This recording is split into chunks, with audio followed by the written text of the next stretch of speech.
Kebayang nggak sih kalau seluruh isi Injil itu bisa dirangkum cuma dalam 8 kata? Nah, hari ini kita bakal kupas tuntas sebuah doa kuno yang saking kuatnya sampai disebut sebagai napasnya gereja ortodoks. Sebuah doa yang kelihatannya sederhana di bibir, tapi punya kekuatan buat mengubah hati kita dari dalam. Oke, kita mulai dengan kutipan dari salah satu bapak gereja besar, Santo Yohanes Chrysostomus. Beliau bilang, intinya itu bukan soal seberapa lama kita berlutut atau seberapa banyak kata yang kita ucapkan, tapi seberapa setia kita memanggil namanya. Nah, doa yang akan kita bahas ini adalah kuncinya, sebuah jalan praktis menuju doa yang gak pernah berhenti. Ini dia doanya, cuma 8 kata. Tuhan Yesus Kristus anak Allah, kasihanilah aku orang berdosa. Coba deh kita biarkan kata-kata ini meresap sejenak. Setiap frasa di dalamnya adalah sebuah pengakuan iman yang luar biasa dalam. Sekarang yuk kita bedah satu persatu kekuatannya. Yap, di balik 8 kata yang kelihatannya simpel ini, ternyata tersimpan harta karun rohani yang dalam banget. Mari kita pecah doa ini jadi bagian-bagian kecilnya untuk benar-benar memahami bobot sejarah dan teologi yang luar biasa di dalamnya. Oke, semua dimulai dengan kata Tuhan. Ini bukan sekedar panggilan biasa ya. Ini adalah sebuah pernyataan penyerahan diri. Paskah itu kan pada dasarnya adalah proklamasi kemenangan Kristus sebagai Tuhan atas maut dan dosa. Jadi, setiap kali kita bilang Tuhan, kita itu sebenarnya sedang mengakui bahwa Raja dari kubur yang kosong itu punya kuasa penuh atas hidup kita. Terus, seserius apa sih para orang kudus menganggap kata ini? Coba kita lihat kisah Santo Niketas. Beliau lebih memilih disiksa dan dipenjara daripada harus mengingkari satu kata ini, Tuhan. Gila kan? Itu menunjukkan betapa kuatnya pengakuan iman yang terkandung hanya dalam satu kata itu. Lanjut, kata Yesus, artinya Allah menyelamatkan. Ini adalah nama di atas segala nama.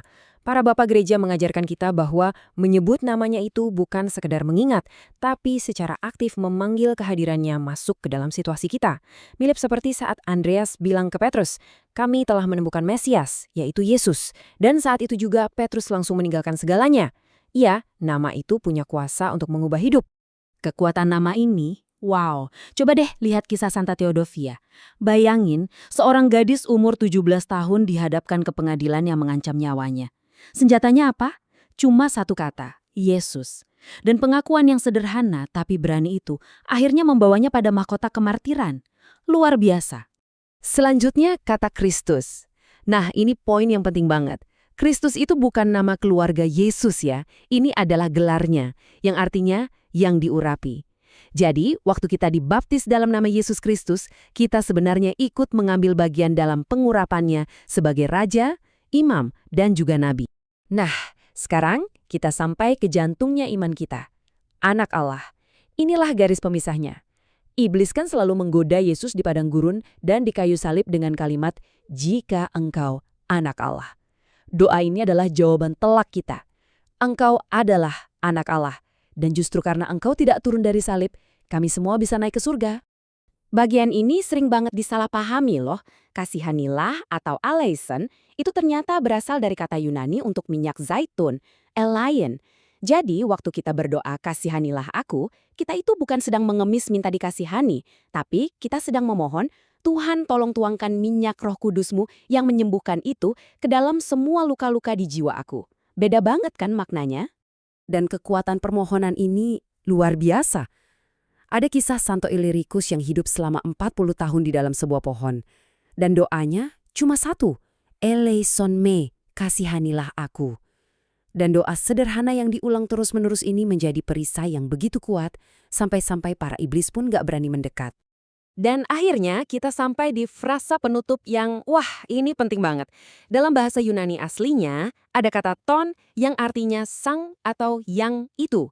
Jadi kita bukan sekedar bilang, aku seorang pendosa di antara banyak orang lain. Kita mengakui, sama seperti Santo Paulus, di antara orang berdosa, akulah yang paling utama. Ini bukan benci diri ya, tapi ini adalah sebuah kejujuran radikal di hadapan Tuhan yang justru membuka pintu bagi rahmat-Nya untuk masuk. Oke, kita udah bedah satu-satu. Sekarang, gimana kalau kita gabungin semuanya lagi? Kita akan lihat bagaimana gabungan kata-kata ini menciptakan sebuah doa yang begitu dahsyat, sebuah ringkasan iman, dan senjata yang ampuh banget buat kehidupan rohani kita. Jadi, kenapa sih doa ini begitu kuat? Pertama, ini adalah rangkuman dari seluruh proklamasi Paskah dalam satu kalimat. Keren kan? Kedua, ini cara paling praktis untuk berdoa tanpa henti. Ketiga, ini adalah senjata, pedang rohani kita.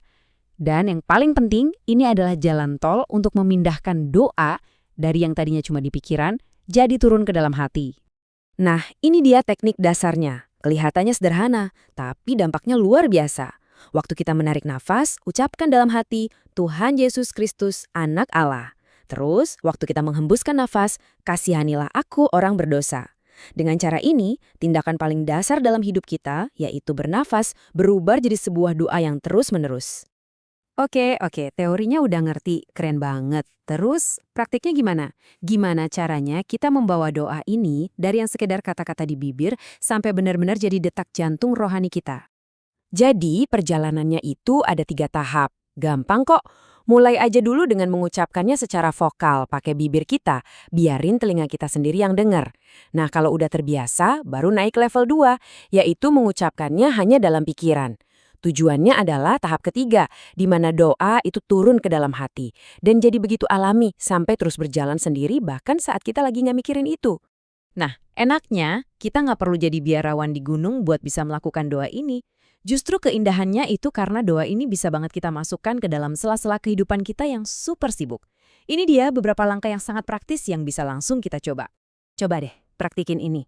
Besok pagi pas bangun, sebelum pegang HP, ucapkan 33 kali sesuai usia Kristus.